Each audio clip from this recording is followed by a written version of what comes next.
आस्था मेरी बात पे अग्री करती है, क्योंकि वो चाहती है कि हम दोनों की शादी जल्दी हो जाए और वो इस घर से चली जाए। सगाई का मुहूर्त आज का निकला है और शादी का मुहूर्त 2 दिन बाद का निकला है।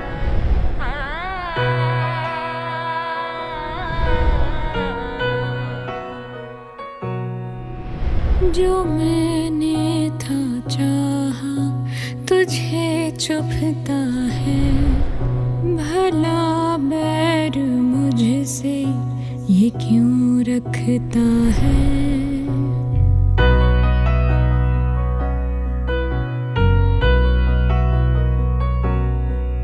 जो मैंने था चाहा तुझे चुभता है, भला बैर मुझसे ये क्यों रखता है। मेरी एक खुशी तू न सह सकता है, भला बैर मुझसे ये क्यों रखता है। कहाँ का खुदा है, कहाँ का खुदा है, कहाँ का खुदा है, कहाँ का खुदा है, कहाँ का खुदा है, कहाँ का। जब इतनी तकलीफ हो रही तो क्यों कर रही हो ये सब? आसा बस एक बार बोल दो, ये सब रुक जाएगा। कैसे रोक लूं? कैसे रोक लूं ये सब? मैं जानती हूँ इसी में सबकी भलाई है। अगर इसी में सबकी भलाई है तो क्यों तकलीफ हो रही है? क्यों दर्द हो रहा है मुझे और तुम्हें, हम दोनों को? तुम्हें समझ क्यों नहीं आ रहा कि किसी और की खुशी की कीमत हमें दर्द सह के देनी पड़ेगी? जिस काम से किसी को तकलीफ हो वो काम अच्छा कैसे हो सकता है? तकलीफ तुम्हें भी हो रही है और तकलीफ मुझे भी हो रही है। जो तुम कर रही हो वो गलत है। मुझे नहीं पता तुम्हें क्यों तकलीफ हो रही है, पर मैं ये सब तुम्हारे लिए कर रही हूँ। मैं तुम दोनों के बीच नहीं आना चाहती। जो मैं कर रही हूँ ना वो मेरे लिए बहुत मुश्किल है, पर तुम्हें तुम्हारी खुशी से दूर रखना ये भी मेरे लिए बहुत मुश्किल है। सो प्लीज अपने असली प्यार को पहचानो। मैं समझ गई हूं, तुम भी समझो कि तुम्हारी खुशी राधिका की शादी है। तुम एक दूसरे के लिए बने हो। मेरा तुम्हारी जिंदगी में आना उसका सिर्फ एक मकसद था, तुम्हें तुम्हारे अपनों से मिलाना। पहले तुम्हारी मम्मी से मिलाया, फिर तुम्हारे भाई से,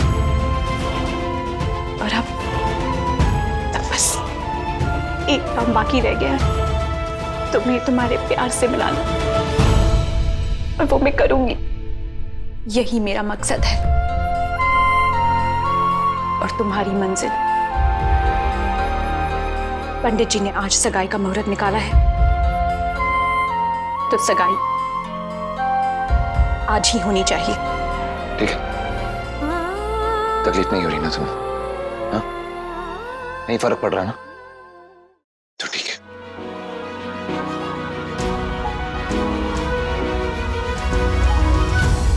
तो चलो मेरे साथ।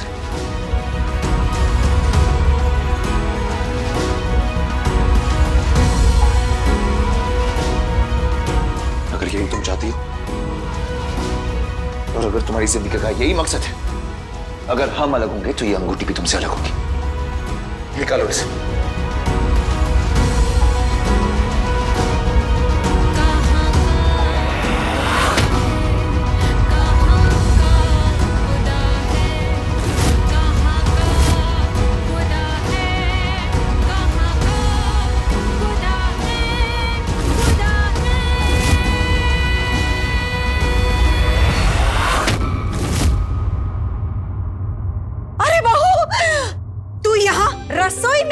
रही है? जाहिर सी बात है ना मम्मी जी, मैं रसोई में श्रृंगार तो करूंगी नहीं, नाश्ता बना रही हूँ। पराठे जो है वो बन गए हैं, सब्जी चढ़ गई है, थोड़े से पराठे बचे हैं वो मैं बना रही हूँ। देख बहू, तू अभी ये चकला और बेलन छोड़, वरना तू यहीं पे रह जाएगी और पूरी दुनिया हमसे आगे निकल जाएगी, समझी? पता है तुझे आज इस घर में क्या धमाका होने वाला है? मम्मी जी, लगता है आपके पास कोई बड़ी खबर है, जल्दी बताओ। बहू, खाली खबर नहीं है, हम दोनों को खबरदार करने वाली खबर है। देख बहू, इस घर में ऐसा कोई तो आ गया है जो हमारी सत्ता को हिला देगा। माना कि इस घर की बागडोर दीदी के हाथ में है, लेकिन राजनीति दिमाग तो हम दोनों का चलता है ना। पर बहू, अब ऐसा नहीं है, अब तीसरा भी कोई आ गया है जिसका दिमाग ऐसा चलता है जो हमें पछाड़ दे। भगवान झूठ ना बुलाए मम्मी जी, लेकिन आप भी ना टीवी न्यूज वालों की तरह बात को खींचे ही जा रहे हो, खींचे ही जा रहे हो, खबर का रबड़ बना दोगे। मम्मी जी बताओ ना, बात क्या है? तो सुन बहू, वो जो राधिका है ना, राधिका, उसे इस घर में क्या चल रहा है उससे कोई फर्क नहीं पड़ता। वो तो बस अपनी सगाई और शादी के गानों में ही बिजी है, समझी? पता है आज उसने घर पे किसको बुलाया था? किसको? पंडित जी को। हाय, उसने पंडित जी से मिलके अपनी शादी और सगाई की तारीख नक्की करवा दी। सोच, आज सगाई और 2 दिन के बाद शादी। क्या बात कर रहे हो मम्मी जी, अपने आप ही डेट निकलवा ली? वही तो बहू, ना ही उसने दीदी से पूछा और ना ही गुरु माँ से। ये जो राधिका है ना, बड़ी कड़क चीज है, कड़क। हाँ, अगर वो गलती से भी इस घर की बहू बन गई ना, तो हमारे तो नाकों तले चने चबवा देगी। हाँ सही कह रही है मम्मी जी आप। ओम भैया की प्रॉब्लम अभी सॉल्व हुई ही नहीं थी, उनके साथ ठीक से रिश्ता बना ही नहीं, ये शिव के साथ अपना रिश्ता बनाने में तुली हुई है। अरे इसको औरों से कोई मतलब ही नहीं है। मतलबी लोगों को ही लोगों से मतलब नहीं होता। हाँ हाँ, ये तो बड़ी गड़बड़ हो गई। ये राधिका लगती है बड़ी भोली भाली, लेकिन सिर्फ अपना ही भला सोचती है। पर मम्मी जी, अब आस्था का क्या होगा? अरे क्या होगा बेचारी आस्था का? अब एक म्यान में कभी 2 तलवार रह सकती है क्या? अगर गलती से भी राधिका की शादी हो गई ना, तो आस्था की विदाई तो वैसे भी हो जाएगी। वो जाएगी अपने ससुराल से अपने मैके।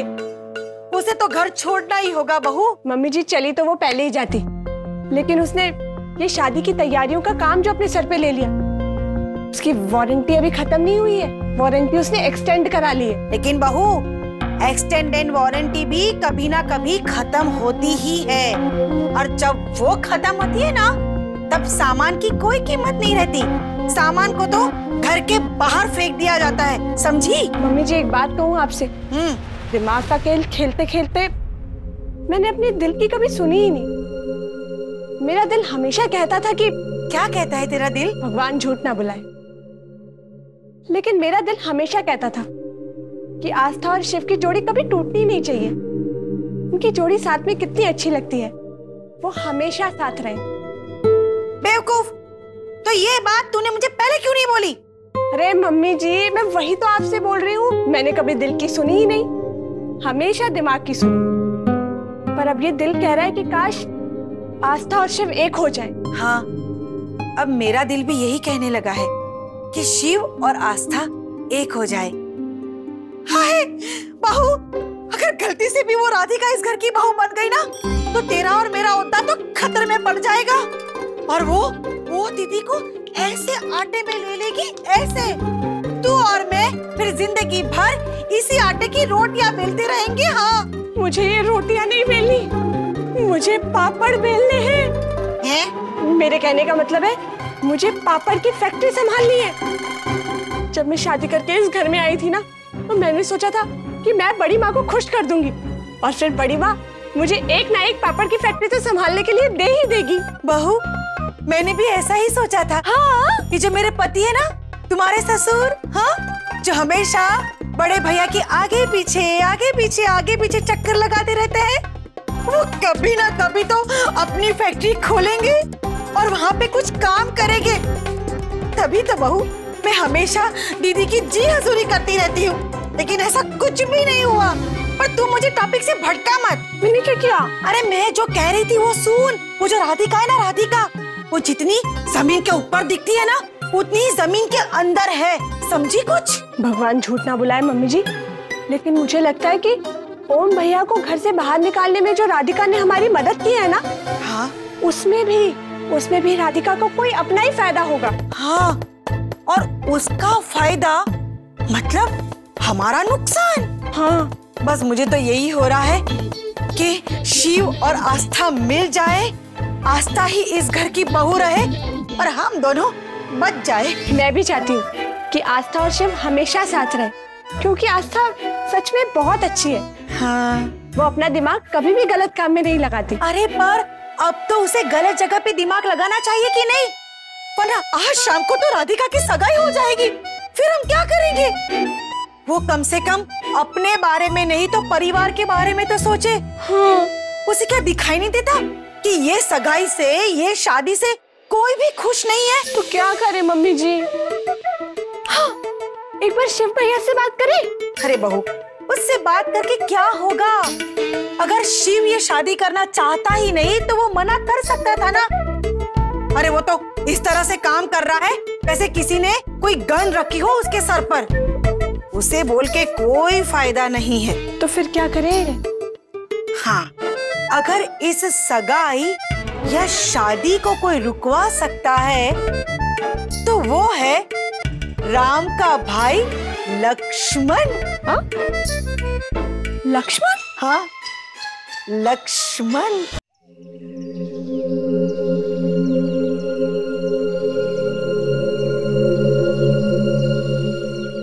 क्या सोच रहा है बलवान? चाचा जी, मैं असल में भाई और भाभी के बारे में। बलवान, इस दुनिया में बहुत सी ऐसी चीजें हैं जिसका होना ना होना हमारे हाथ में नहीं होता, खास करके इंसानी रिश्ते। कुछ रिश्ते तो हम खुद बनाते हैं, कुछ भगवान बनाते हैं और कुछ रिश्ते हालात बनाते हैं। शिव और राधिका का जो रिश्ता है वो हालात ने बना है, जिसे हम चाह के भी नहीं रोक सकते। रोक सकते हैं। बलवान भैया, आप कहते हैं ना कि हर चीज का सलूशन होता है। आप इतने सैड क्यों? सैड होने से क्या होगा? सलूशन तो इस चीज का भी होगा ना। मानती हूँ कि जो कुछ भी हो रहा है वो अच्छा नहीं हो रहा और घर में कोई भी खुश नहीं है। हाँ, लेकिन इसे रोका भी तो जा सकता है ना भैया। कुछ ना कुछ सलूशन तो होगा। हम यही चाहते हैं कि ये सगाई रुक जाए और शिव और आस्था एक हो जाए। हाँ, देखिए जी, वो राधिका हमें बिल्कुल पसंद नहीं है। और ये भी तो सोचिए कि आस्था ने इस परिवार के लिए क्या क्या किया है। उस बेचारी ने कितना कुछ सहा भी है। और हमारा शिव आस्था से बहुत प्यार करता है। कुछ भी करके ये शादी रुकवा दीजिए बस। हाँ, हाँ। चाहते तो हम भी यही हैं जया, लेकिन हमारे चाहने से क्या होगा? शिव और आस्था एक दूसरे से इतनी दूरी बना के रखे हुए हैं, एक दूसरे से बात तक नहीं कर रहे, फिर क्या कर सकते हैं हम, बताओ? लेकिन बात करने से भी क्या होगा जी? देखिए, किसी ना किसी को तो शिव को समझाना पड़ेगा ना, शिव से बात करनी पड़ेगी ना। और ये काम सिर्फ और सिर्फ बलवान तू ही कर सकता है। हाँ, हाँ। अब चाची जी, मैं हाँ तू। हाँ बलवान भैया, आप। हाँ, आप बचपन से शिव भैया के साथ रहे हो। हाँ। आप उनकी नज़र से वाकिफ हो। आप जानते हो कि ये काम कैसे कर सकते हैं, है ना मम्मी जी? हाँ, समझा कुछ? बलवान भैया, आप उनकी नस नस से वाकिफ हो। ये काम आप ही कर सकते हो। अब ये राम और सीता की जोड़ी आप ही के हाथों में है। समझा कुछ? भाभी, आपको क्या लगता है कि मैंने भाई से बात नहीं की होगी, उनको समझाने की कोशिश नहीं की होगी? भाभी, मैंने 1000 बार उनको समझाने की कोशिश की है, उनको इतना कुछ बोला है, लेकिन वो जैसे अपनी बात पर अड़ी गए हैं। वो समझने को तैयार ही नहीं है भाभी। मतलब मैं क्या बोलूं, वो उनका मानना ये है कि अब जब तक भाभी उनके पास आकर के उनको नहीं बोलेगी कि ये सगाई नहीं होनी चाहिए, वो ये सगाई नहीं तोड़ेंगे। मैं भाभी के पास गया, उनसे मैंने कहा तो वो कहती है कि बलवान तुम बीच में मत बोलो, बस इसी में सबकी भलाई। मुझे तो ये लगता है कि वो लोग दोनों ही ये सगाई से खुश नहीं है, लेकिन बस ईगो के चक्कर में कोई एक दूसरे की तरफ कदम नहीं बढ़ा रहा है। क्योंकि शायद भाई ये चाह रहे हैं कि भाभी पहले उनके पास आए और भाभी ये चाह रही हैं कि पहले भाई उनके पास आए। लेकिन जब तक दोनों में से कोई एक जन एक दूसरे की तरफ कदम नहीं बढ़ाएगा, ये बात ना यहीं की यहीं अटकी रहेगी भाभी। आस्था,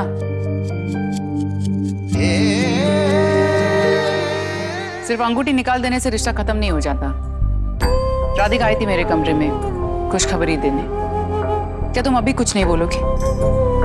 अगर अभी भी कुछ नहीं बोली तो शाम को सगाई हो जाएगी और उसके बाद शादी। सोच लो, जो भी करना है जल्दी करो वरना बहुत देर हो जाएगी। मेरे पास कहने के लिए अब कुछ नहीं है मम्मी जी। अब जो हो रहा है उसे हो जाने दीजिए।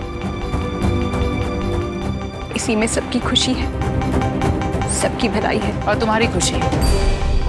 ये शादी होने के बाद क्या तुम खुश रह पाओगी? मम्मी जी, आपको पता है मेरी माँ कहती थी प्यार का नाम पाना नहीं देना होता है। प्यार में तभी खुशी मिलती है जब आपका प्यार खुश होता है। मुझे पता है शिव की खुशी किस में है, इसलिए तो मैं ये सब होने दे रही हूँ। उनसे दूर जा रही हूँ पर मैं उनसे अलग नहीं हो रही। उन्हें जब भी मेरी जरूरत होगी ना, मैं वापस आ जाऊंगी। क्योंकि प्यार का मतलब साथ रहना नहीं, साथ निभाना होता है ना। तुम्हें क्या लगता है शिव की खुशी राधिका में है?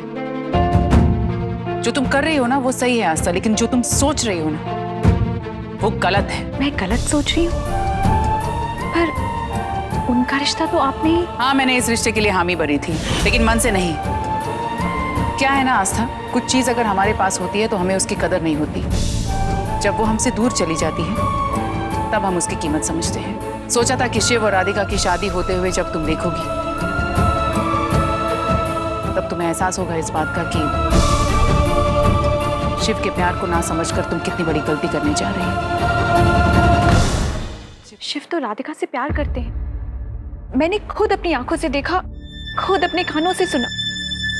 इसलिए तो वो राधिका से शादी कर रहे हैं। उन्होंने ये फैसला खुद लिया है। शिव राधिका से प्यार नहीं करता। राधिका उसका प्यार नहीं थी, राधिका उसकी सिर्फ चाहत थी। वो राधिका से सिर्फ इसलिए शादी करना चाहता था क्योंकि वो मुझे बिल्कुल पसंद नहीं करता था। मम्मी जी, ये आप क्या कह रही हैं? मुझे कुछ समझ में नहीं आ रहा। ऐसा कैसे हो सकता है? आप राधिका को पसंद नहीं करती थी? नहीं, मैं उसे पसंद नहीं करती थी और वो अच्छी लड़की नहीं है। ये साबित करने के लिए ही मैं शिव और राधिका की शादी के लिए राजी हुई थी। अच्छी लड़की नहीं थी मतलब? वो अच्छी लड़की इसलिए नहीं थी क्योंकि वो मेरे बेटे शिव से प्यार नहीं करती थी। वो सिर्फ मेरे बेटे के पैसों से प्यार करती थी और पैसों के लिए ही मेरे बेटे से शादी करना चाहती थी। और ये बात मुझे तब पता चली जब शिव पहली बार उसे लेकर इस घर में आया था। और मेरा शक यकीन में तब बदल गया जब मेरे दिए हुए पैसों के लिए उसने मेरे बेटे को छोड़ दिया। वैसे तुम चाहो तो तुम इस पुतले से भी शादी कर सकती। हाँ, इससे शादी करने के बाद शिव तो नहीं मिलेगा तुम्हें। मैं शिव के बदले पैसों को चुनती हूँ। राधिका ने शिव से शादी करने से मना कर दिया। मुझे राधिका कभी अच्छी नहीं लगी और ना ही मैं उस पर कभी भी भरोसा कर पाती। तुम्हारी अच्छी दोस्त है, लेकिन ये मुझे बाद में पता चला। अगर ऐसा है तो आप उसे घर में क्यों लेके आए? मैं घर में उसे सिर्फ इसलिए ले आई क्योंकि मेरी गाड़ी से उसका एक्सीडेंट हो गया था।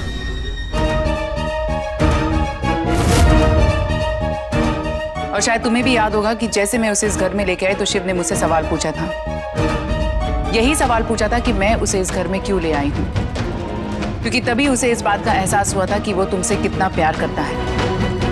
राधिका के इस घर में आने के बाद शिव ने मुझसे कहा कि वो तुम्हें बीती बातें बताना चाहता है, लेकिन फिर मैंने ही उसे रोका। सोचा कि तुम दोनों के प्यार में इतनी सच्चाई है कि अब कोई बीता हुआ कल इस प्यार का कुछ नहीं बिगाड़ सकता। नहीं जानती थी बेटा कि ये बीता हुआ कल तूफान बनकर तुम दोनों की जिंदगी में आएगा। पता नहीं क्यों रोका मैंने उस दिन शिव को। शायद तुम्हें वो अगर सच्चाई बता देता तो आज ये दिन देखना ना पड़ता। फिर भी बेटा, सोचती हूँ अभी भी कुछ नहीं बिगड़ा, अभी भी वक्त है। बचा लो अपने इस रिश्ते को। शिव तुमसे बहुत प्यार करता है और तुम भी उससे बहुत प्यार करती हो। हो सके तो ये शादी रोक लो। आज तक जो भी हुआ उसके लिए मैं जिम्मेदार हूँ, लेकिन आज के बाद जो भी होगा उसके लिए सिर्फ तुम जिम्मेदार रहोगे।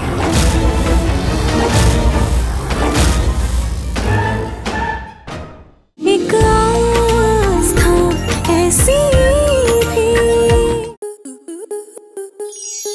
To enjoy more such amazing videos, subscribe to our YouTube channel.